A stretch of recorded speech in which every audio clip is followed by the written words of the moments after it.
Hello, this is Leroy Meadows, and welcome to this session. And in this session, we're going to discuss Chapter 21, Capital Budgeting and Cost Analysis.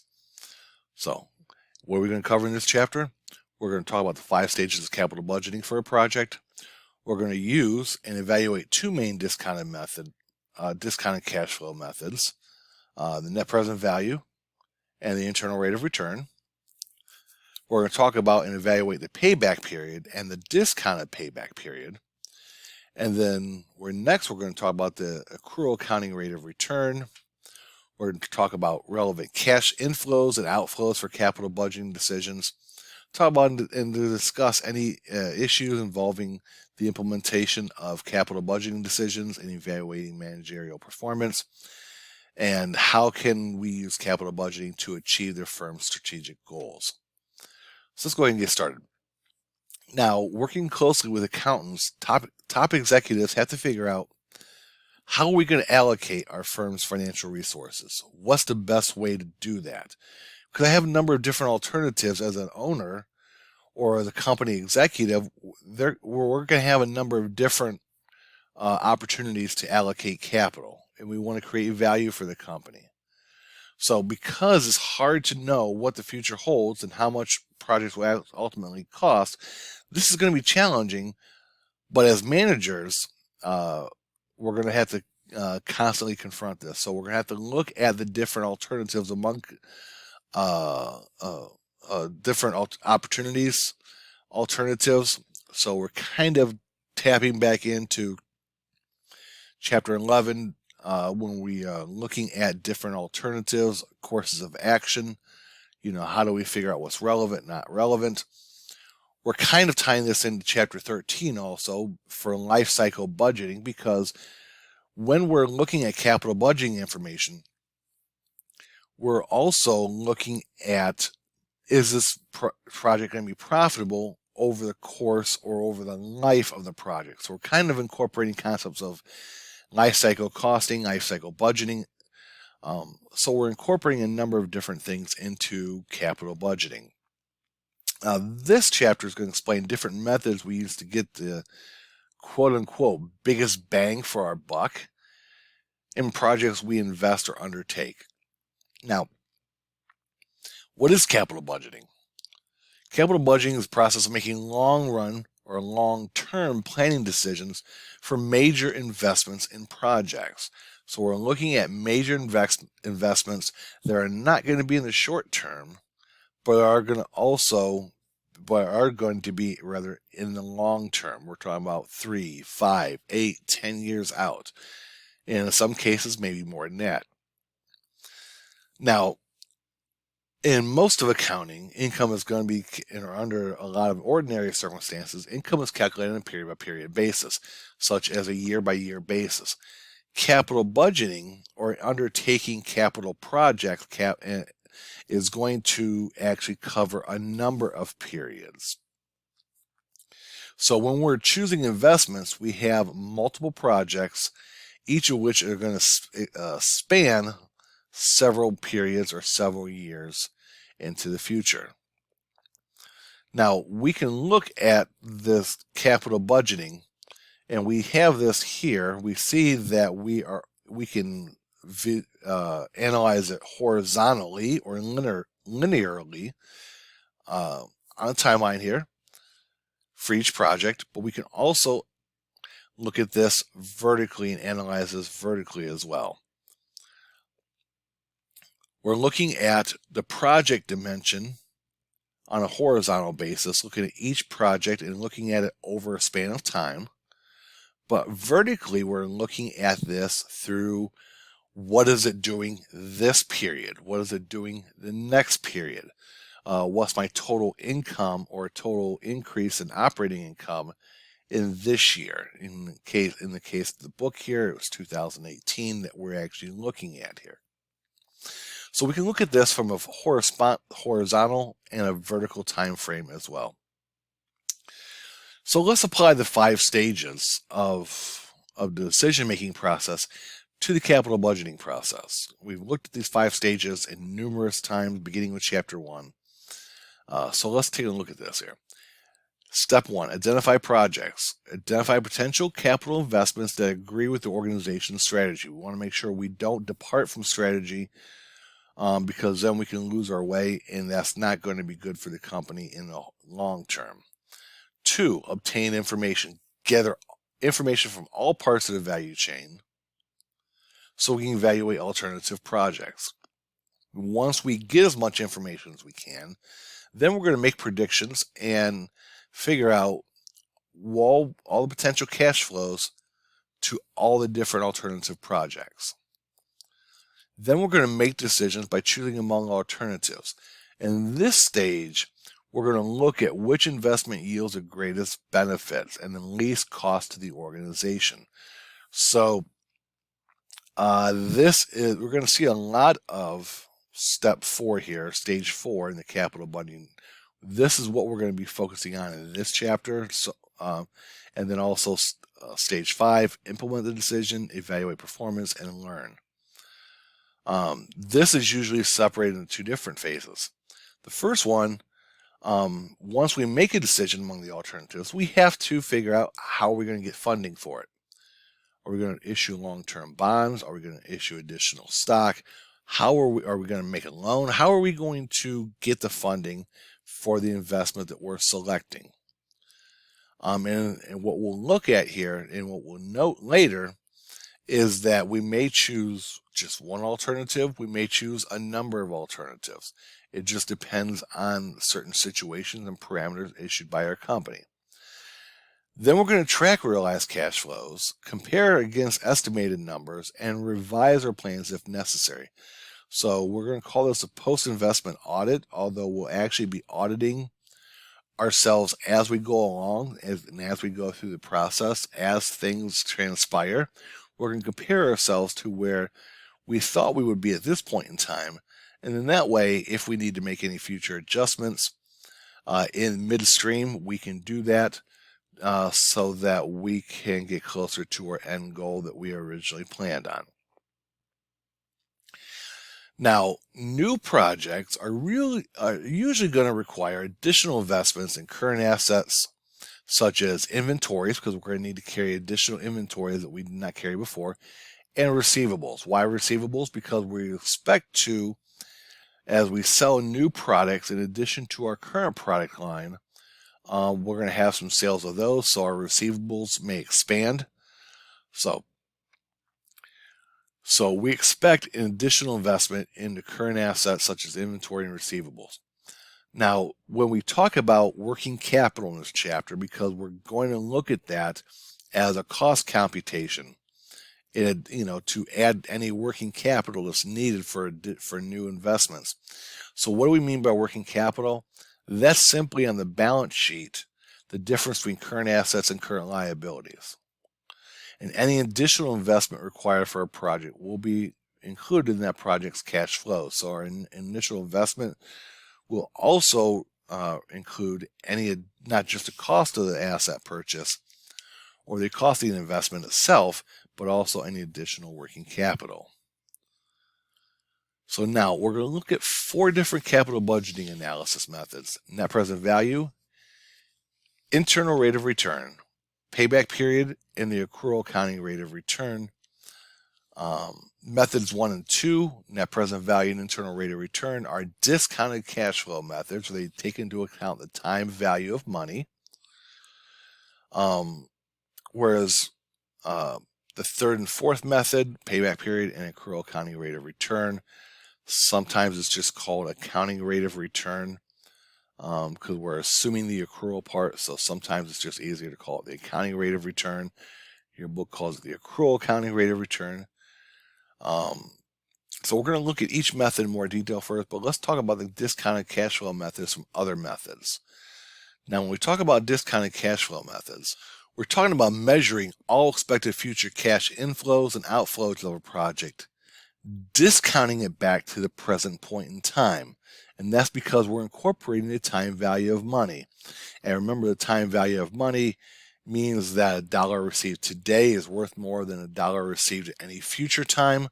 And why is that? Because we can take that $1 today, invest it, and have additional money at the end of, let's say, 1 year, 2 years, or so forth. So having money today is better because we can turn around and invest that and earn a return on our money. Whereas if we wait to receive that dollar, 2, 3, 5 years from now, it will not be worth that because we've given up the opportunity to invest it because we waited to receive that dollar instead of taking it today. Now, the time value of money is the opportunity cost from not having the money today. So that cash inflow coming in, we're not going to have it today. So that time value of money is going to represent opportunity cost from not having that cash or that money today. Now, discounted cash flow methods do use a required rate of return. And this required rate of return, if you know from your business finance or from other accounting classes, is your minimum acceptable annual rate of return on an investment. Now, this is usually internally set by upper management. And this typically represents money that an organization could expect to receive elsewhere for an investment of comparable risk.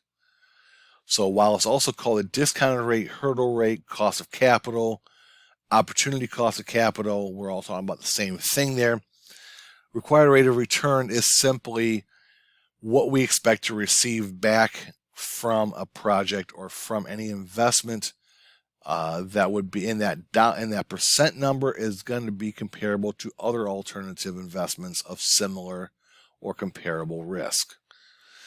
If you do not recall the time value of money, or you want to just refresh your memory on that, I would strongly suggest going to the appendix, not to the chapter, but the appendix of the book, and just review how to calculate the future value and present value of either a specific dollar amount, a one-time investment, what we call lump sum, or just simply the present value or future value of a dollar, or relating those present value and future values to annuities. When we're talking about annuity here and what an annuity is in just a second. So the net present value, let's take a look at the net present value first. Calculates expected monetary gain by discounting all future expected cash flows, inflows and outflows both, back to the present point in time using the required rate of return. So now, based on that, after discounting all that, only projects with a zero or positive net present value are acceptable. Why is that? Because anything that's a positive net present value is simply going to state that we are earning in dollar terms more than our required rate of return. It's not a percent, it's stating this in dollar terms. But that positive number tells me I'm at least earning my required rate of return. So if my required rate of return is 6% and my net present value turns out to be positive, let's say by $10,000, that $10,000 represents an increase in operating income, and I can use that dollar amount to project what my future income statement should look like, my pro forma income statements. But it also suggests that I am earning at least my required rate of return of 6%. So it's 3 steps for the net present value method. We're going to draw a sketch of the relevant cash flows and outflows, and that's this right here. This is my sketch right here. And then I'm going to measure my cash flows. Time 1, my initial, or time 0, my initial investment, or year 0, year 1, and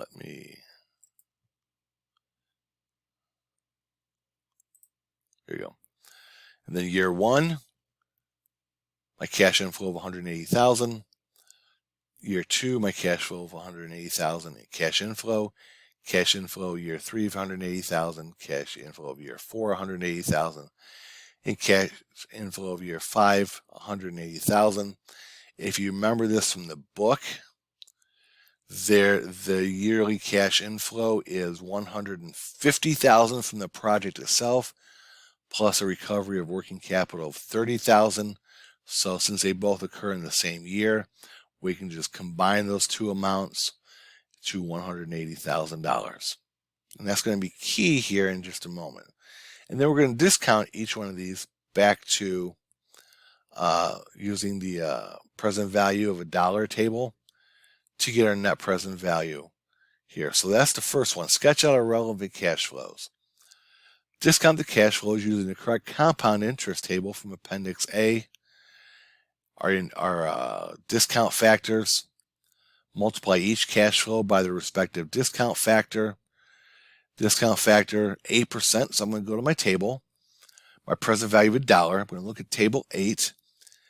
And for cash flow from the first year, I'm going to multiply that by period, by the annuity factor, or not the annuity factor, but the present value factor for 8% for one period, which is 0.926.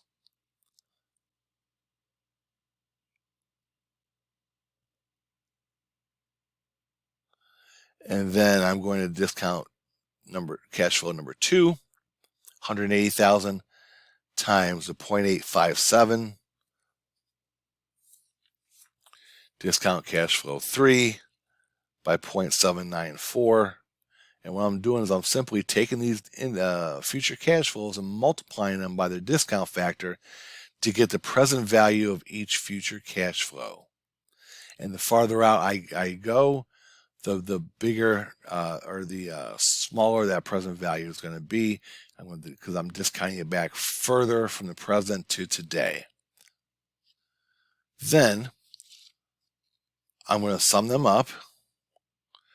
And so, am I going to discount anything from my initial investment? No, I'm not, because we're speaking in terms of present value or today's value. So there's no need to do that.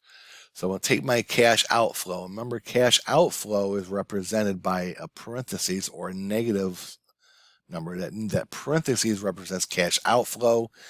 These numbers here, which without the parentheses, represent cash inflow. So I want to make sure that I distinguish cash outflows from cash inflows. And then once I've discounted all my cash inflows and outflows out, again, I do not discount the net initial investment because that's going to occur immediately. I'm going to add all these numbers up, all these discounted numbers up, and I'm going to get a net present value. And remember, I discussed that here, that the net present value, if it's positive, 0 or positive, I should undertake that project. Why? Because even though it's expressed in dollar terms, the fact that this number is positive tells me that my required rate of return is greater than 8% in this case, which is what we discounted everything back to. Now, I can use a secondary approach in this situation.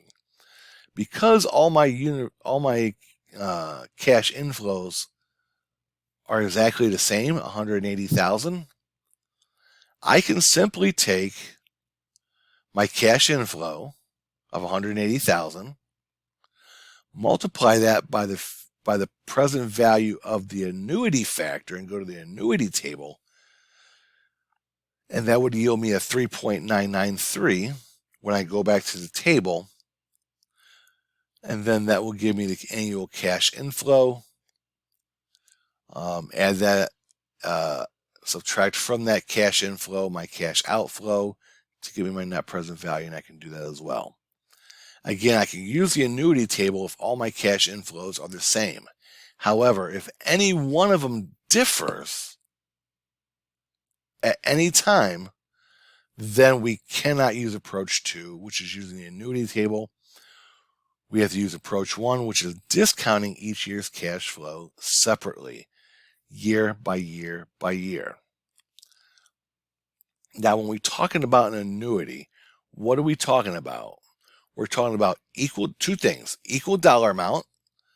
Do we have an equal dollar amount here? Yes, each and every year we have a $180,000 cash inflow at equal intervals. And remember, the book stated that we're assuming that each cash flow is occurring at the end of the year. So when I discount those cash flows, I'm looking at those cash flows that are $180,000 each year. So they're the same, and they're all occurring at the end of the year. If we meet both criteria, we can then use the annuity table factor and multiply that $180,000 annuity amount by the present value discount factor of 3.993. If either anything changes here, if either the cash flows, the intervals of receiving that cash change in any one of these 5 years or 6 years or however long our project is, or if any dollar amount is different, then we cannot use the annuity table. Again, we would have to discount each year's cash flow separately. Now let's take a look at the internal rate of return. This is where we calculate the discount rate at which the investment's present value of all expected cash inflows is inflows and outflows are equal. So really, it's whatever that discount rate is that would make NPV or net present value 0. So this is actually taking my net present value and restating it in terms of a percent. What is that percent that would make my net present value 0? That's all the internal rate of return is measuring. It's calculating my actual rate of return that I expect to receive on the project that I'm undertaking. And again, a project is only accepted if the internal rate of return equals or exceeds the firm's required rate of return. And we will look at that in fact, with both the net present value and the internal rate of return. I'm going to show you in the example video how to do that in Excel, so we can make this a little easier instead of having to sketch everything out on paper. Now, when we're calculating the internal rate of return, typically we're going to use a calculator or Excel or some type of computer program to provide the internal rate of return.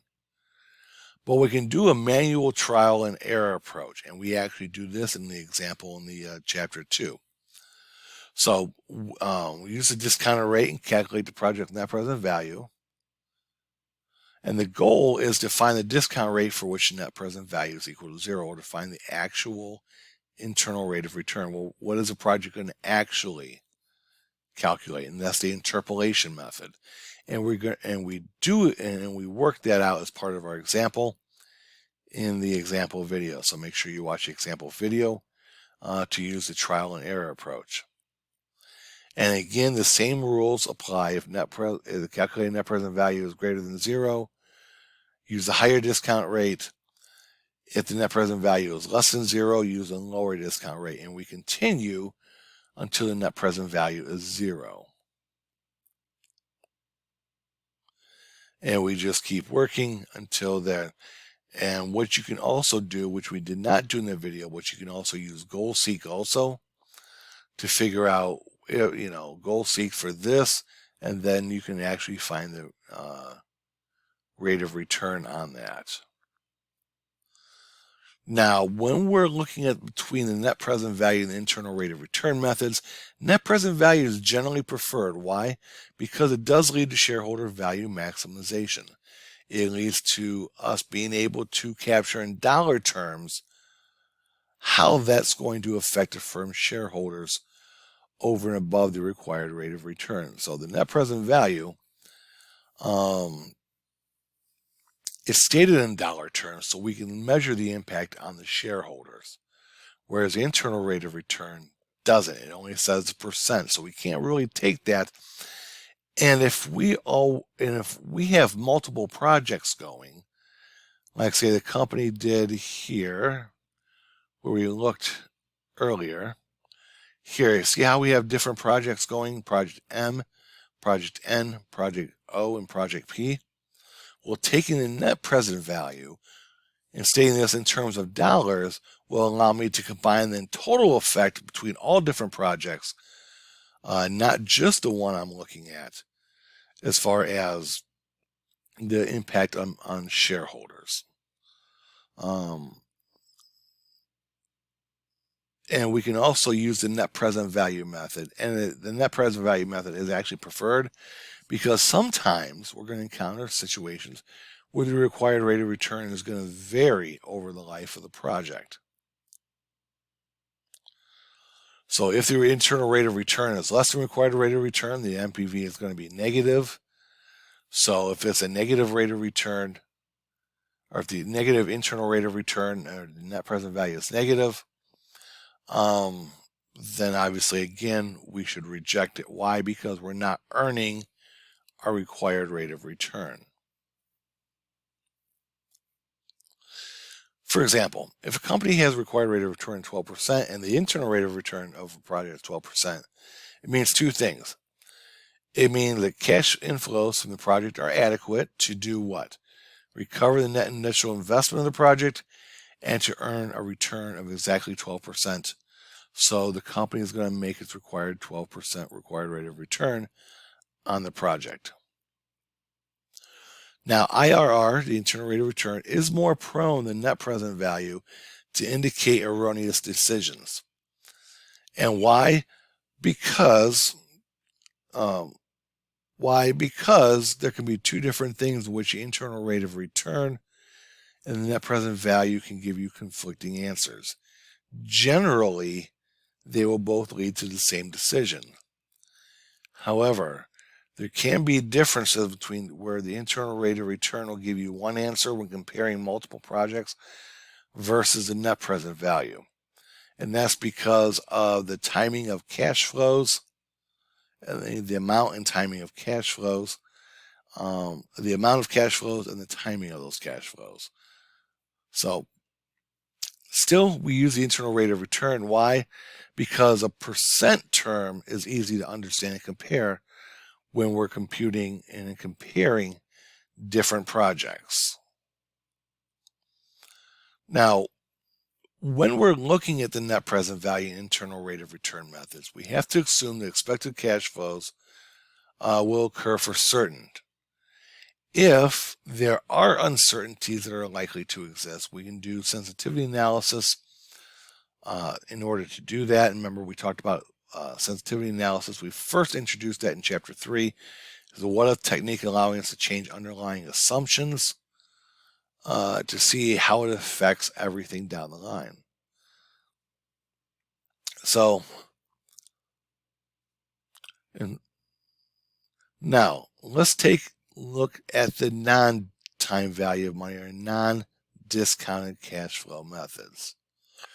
Now, the payback method is just simply measures the time that it takes to recover our initial investment.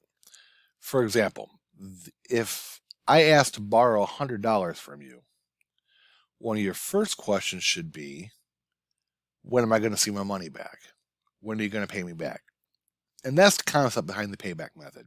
How fast am I going to get my money back? How fast am I going to get my cash back?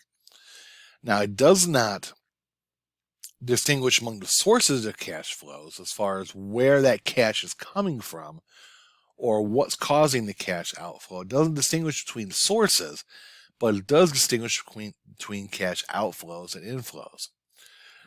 So how fast do I get my initial investment back in a project?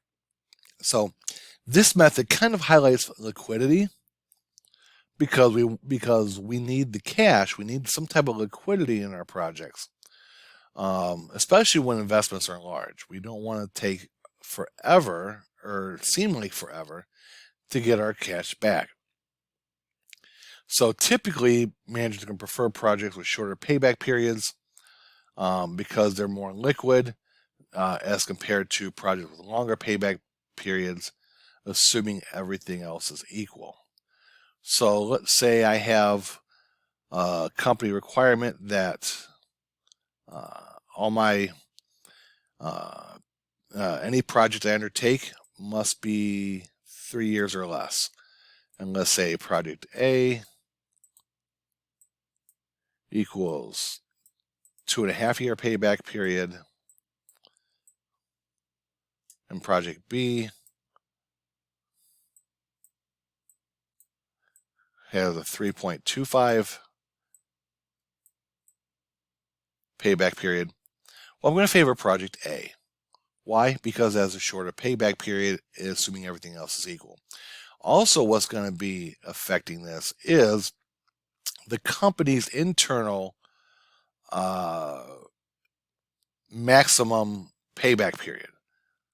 Depending on your company, the risk associated with the project, payback period will be set by your company, and any alternatives that exceed that payback period, such as this one right here, alternative B, we would just ignore that, and we would go ahead and just move forward with examining alternative A.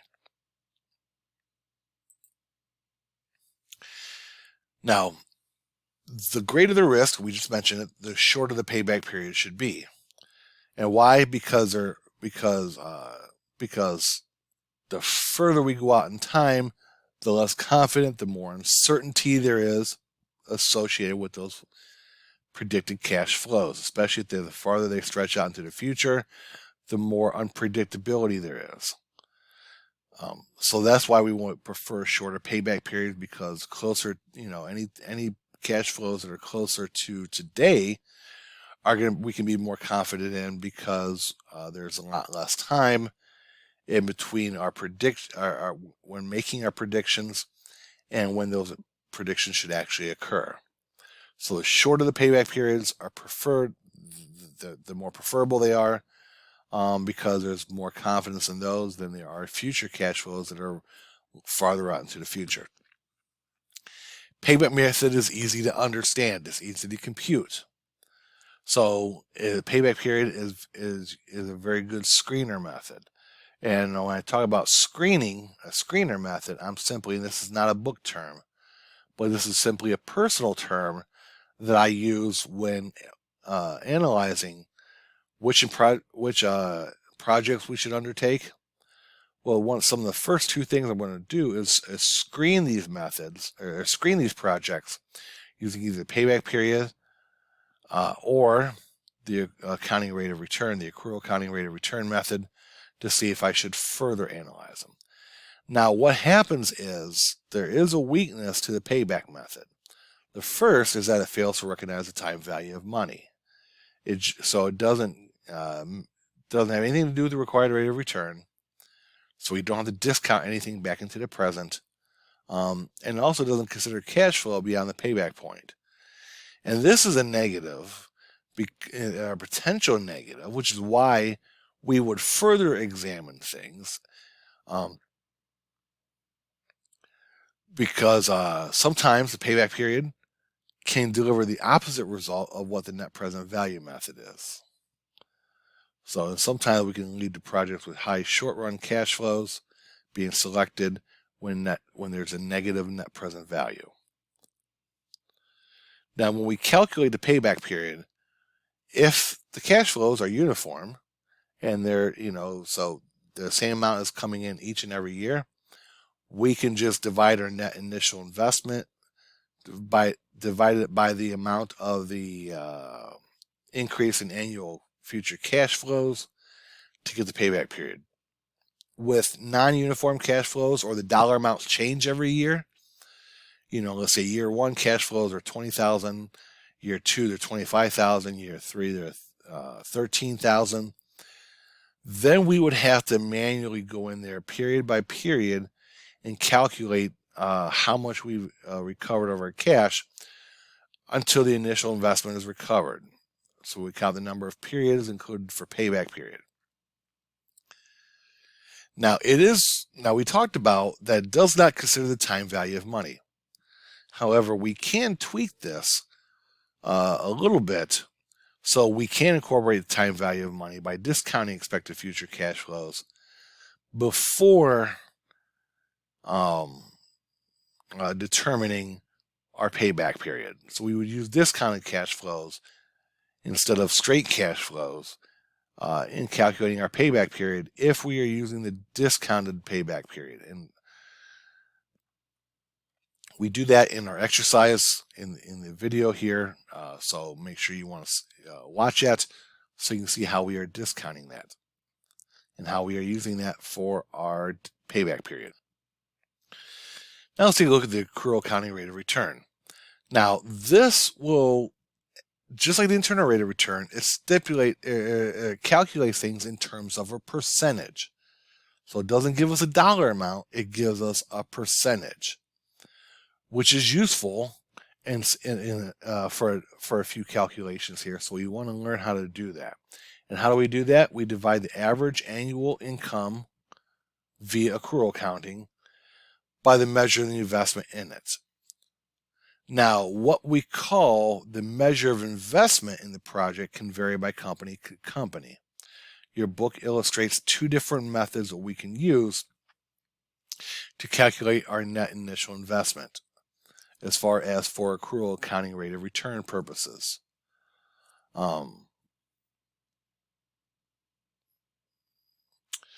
In your book here, though, it does focus on the net initial investment, so we are going to use the formula accrual accounting rate of return equals increase in expected average annual after-tax operating income, so net income, after-tax operating income, divided by our net initial investment. Now again, like I just mentioned, and like the book does, it shows you and it tells you and it shows you there are different ways to calculate this net initial investment, or the amount the dollar amount that we're going to use for our denominator. So just make sure how each individual situation is asking you to compute your denominator. Now, firms, and we just talked about firms vary in how they calculate the accrual accounting rate of return. It is easy to understand and it uses numbers reported in the financial statements. Another weakness, though, some weaknesses, though, is it does not track cash flows and it ignores the time value of money. So between all these methods, net present value, internal rate of return, payback period, and accrual accounting rate of return, when different methods lead to different rankings, we should give a lot more weight to the net present value method, because the assumptions are more consistent with making decisions that we're going to maximize not only the company's value, but the value to shareholders as well. So when I'm getting conflicting information and one method tells me I should favor this, alternative A, another method may tell me alternative B, and yet another method may tell me alternative C. How does that happen? Well, just because they're focused on different things. So when that's the case, and I do have different answers depending on the method I'm using, we should always, the net present value method is more preferable.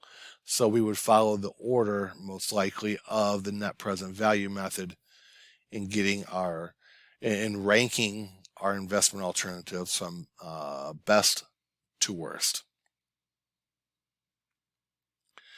Now, one of the biggest challenges in capital budgeting is which cash flows are relevant in the investment section. So when we're looking at an investment selection, which cash flows are going to be important to our decision-making process and which one isn't?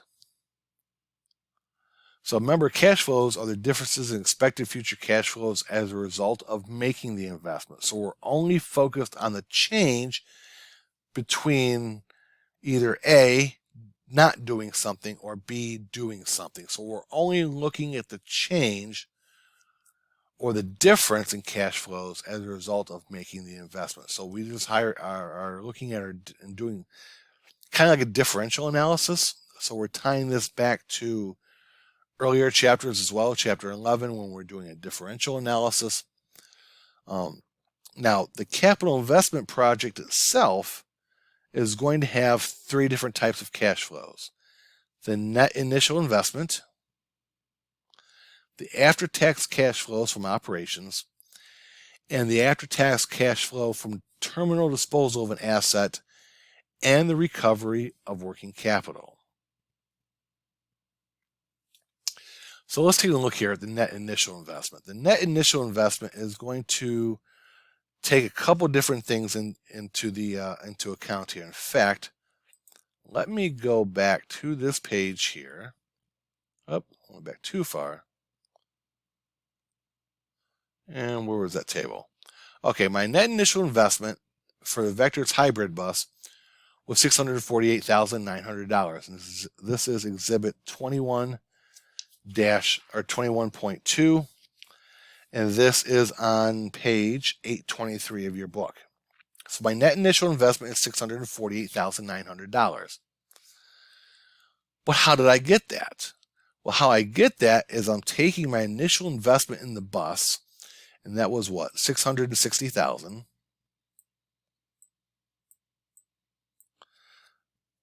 Yes, $660,000 plus any additional working capital I would need to invest. And how much in working capital did I need to invest? I needed to invest additional $30,000.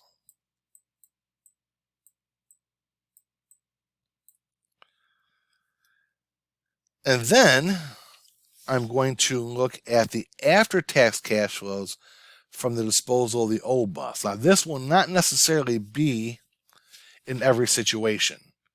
Our net initial investment is going to be the cost of the bus for Vector.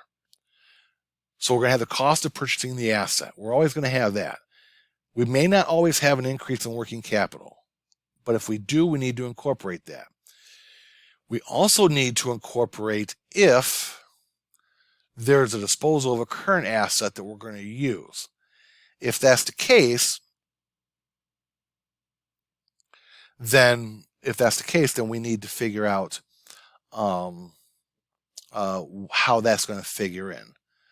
Now, when we go to, and I'm going to figure out how do we calculate that transaction where we current disposal of the old bus. Well, let's go back over here and give me just a moment here.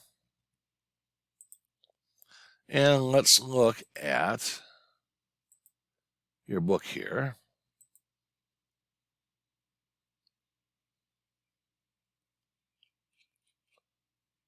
Next page. So I'm identifying.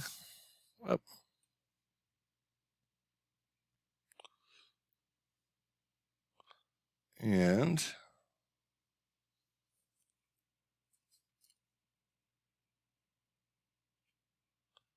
here we go. And the tax consequence, the first thing we need to do is the consequence of the cash flow from your initial investment, or the disposal of the current asset. We need to figure out either the gain or loss of the asset itself. In this case, we sold this for $28,500. That's what we sold it for. That's the value of that. The book value is $60,000. So I'm receiving less than what we still are carrying that old bus on our books. So when I sell that bus, that old bus, I'm going to record a loss of $31,500. Now, from there, I need to calculate tax inflow. So when I'm figuring out this, I'm figuring out the cash. So what is the total cash I'm going to get from selling the bus? Well, I need to take into account the current disposal value to $28,500, from which I use to compute my gain or loss. Now, if I have a loss, I'm going to have a tax savings because it's going to shield that amount of income from taxes. So what is the tax? How much are the taxes I'm going to be shielding? Well, my tax rate is 40%. So 40% of $31,500 in loss, I'm actually going to be saving, because of that tax loss, $12,600. So a tax savings represents cash inflow. So my cash inflow is what? 100, or my cash inflow altogether $41,100. And if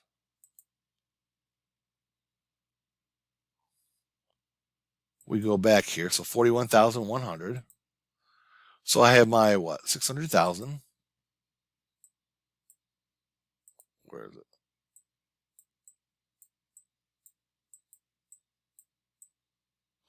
Or 660,000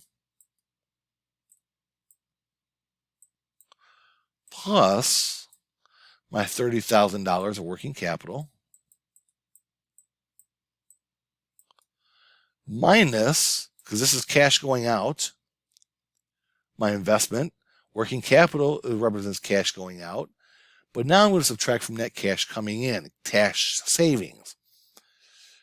So that was what? 41,100.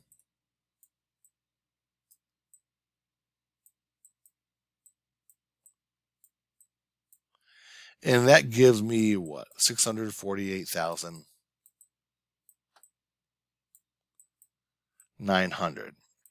And once I've calculated that, that's the amount here I'm going to use when I'm doing any of the of my methods, whether it's the discounted cash flow method or not, my payback period. So what is this going to do? So this is what my net initial investment is, the cost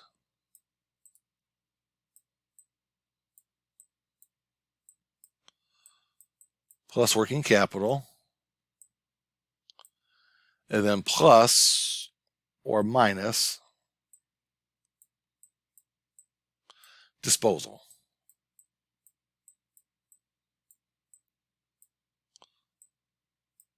And again, I will always have a cost. I may not always have working capital that I need to add in, that I need to account for. And I may not always have a disposal of current asset. So now what if I had sold this at a gain? Now let's go back here. And let's say that instead of a loss,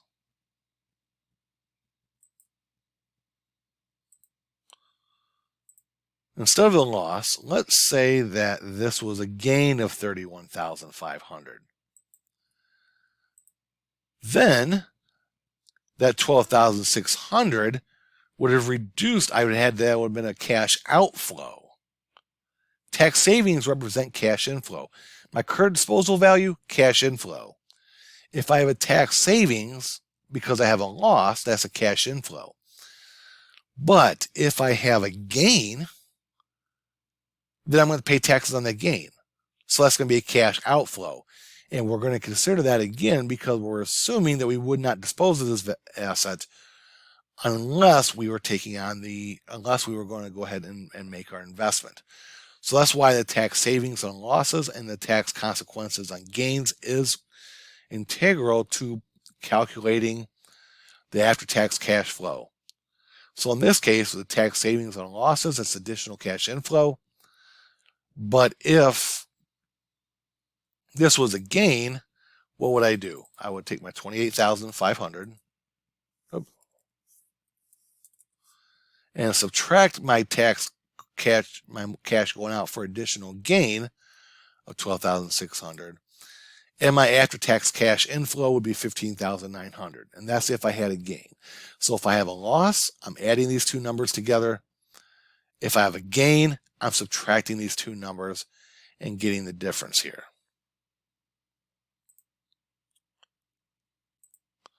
So, and then after-tax cash flow from operations, we can look at these panel A and panel B to get that. So that's the next step.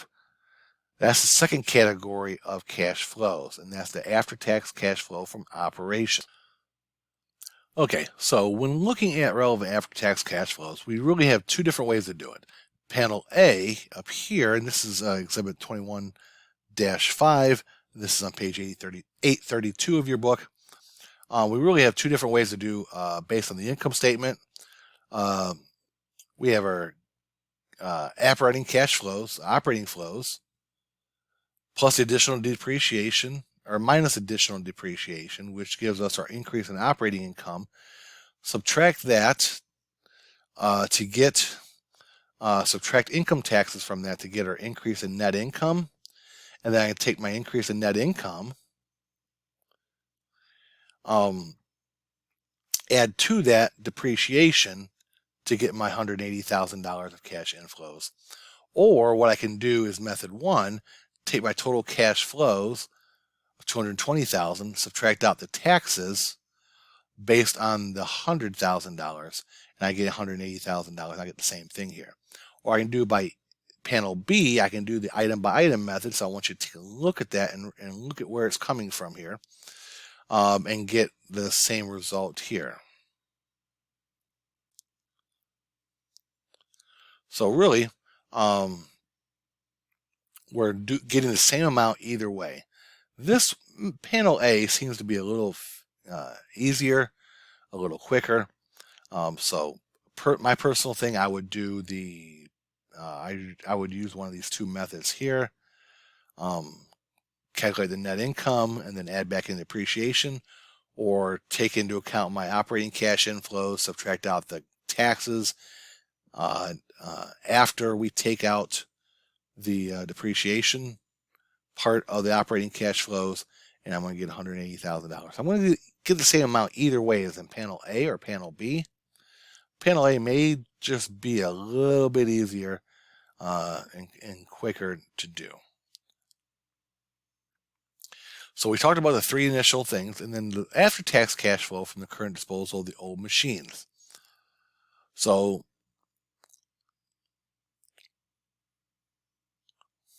let's take a look here at the terminal disposal value. The terminal disposal value, this is going to be how much are we getting back from our disposal of the asset, in addition to any recovery of working capital, liquidating the receivables and inventory that was needed to support the project. So once we liquidate all that inventory that we no longer need, and we also recover, and then also are receiving and liquidating our receivables. And how do we liquidate our receivables? Well, we collect on those receivables, and then that is going to be recognized as cash inflow from the terminal disposal of an investment. Because this is all, when we talk about the terminal disposal of an investment, we're wrapping up everything. We're tying up all the loose ends here. So in order to tie up all the loose ends, I'm going to get rid of the asset. If there's any residual value, if I'll even be able to sell the asset. But I want to take into account the after-tax cash flow from the terminal disposal of the asset. And I'll calculate that kind of the same way as I did the after-tax cash flow from the terminal disposal of the original asset that we just talked about a few minutes ago. I'll calculate that pretty much the same way.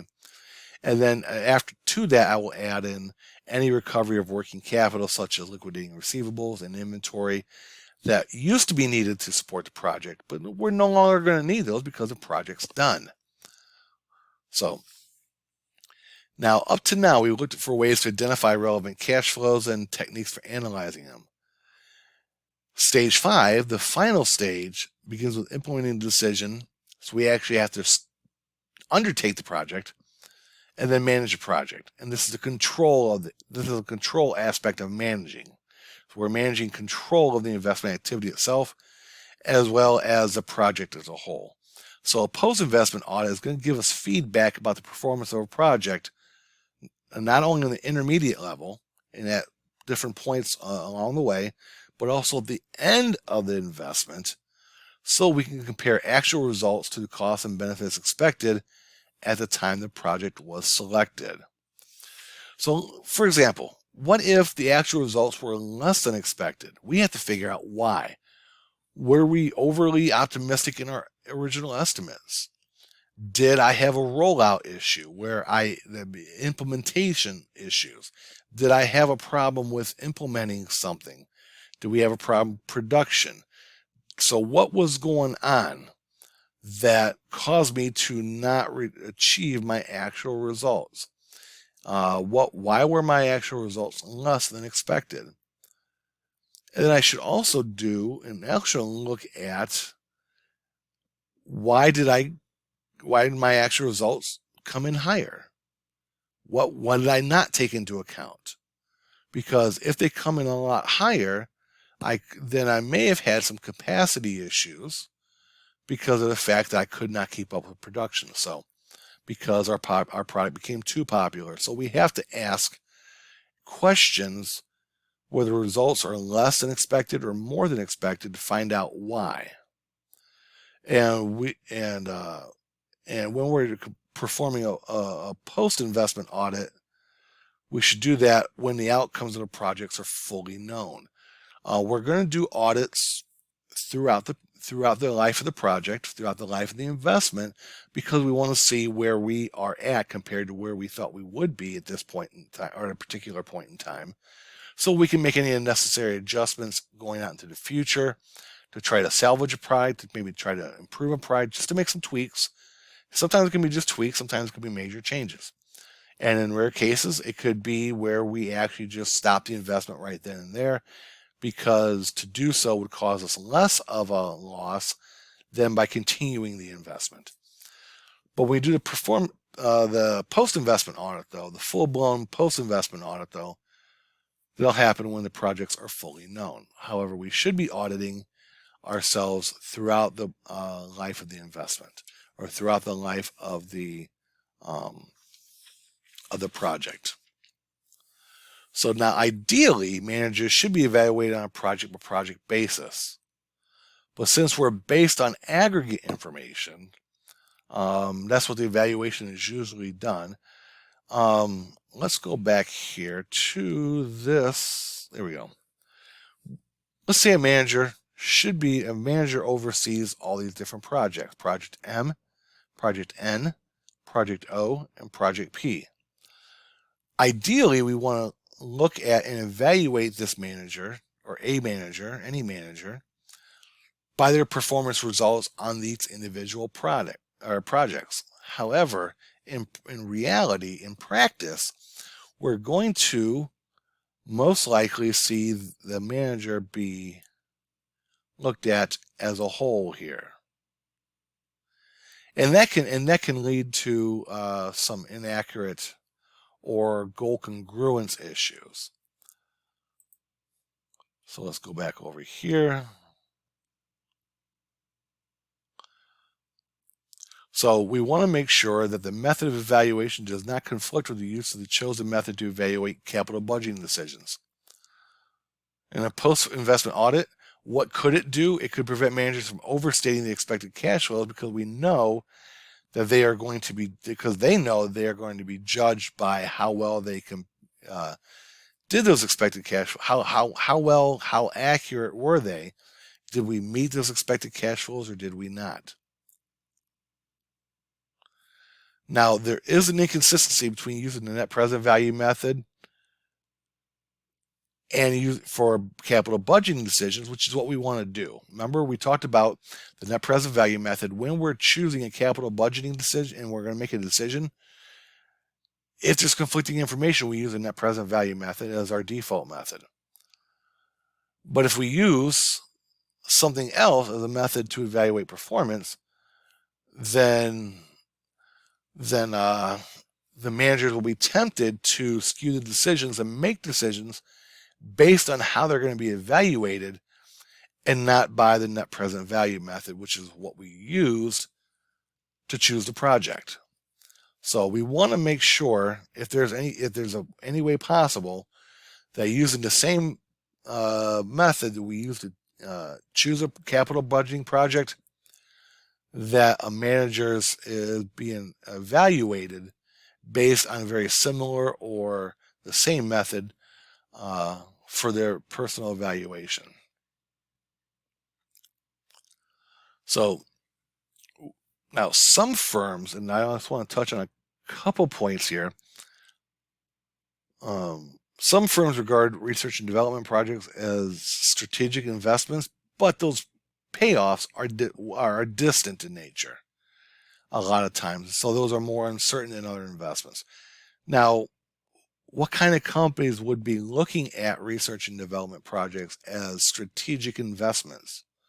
Well, you have pharmaceuticals. There are certain pharmaceutical companies that are investing in research for new, let's say, drugs for Alzheimer's, for heart issues, things like that. But the payoff is usually pretty long, pretty far out in the future. And that's if those investments work. We have technology companies always looking to do more and more, such as AI or virtual reality, things like that. Things we're looking into the future and trying to figure out how to, and those companies are trying to figure out how to incorporate a lot of this stuff into our everyday life.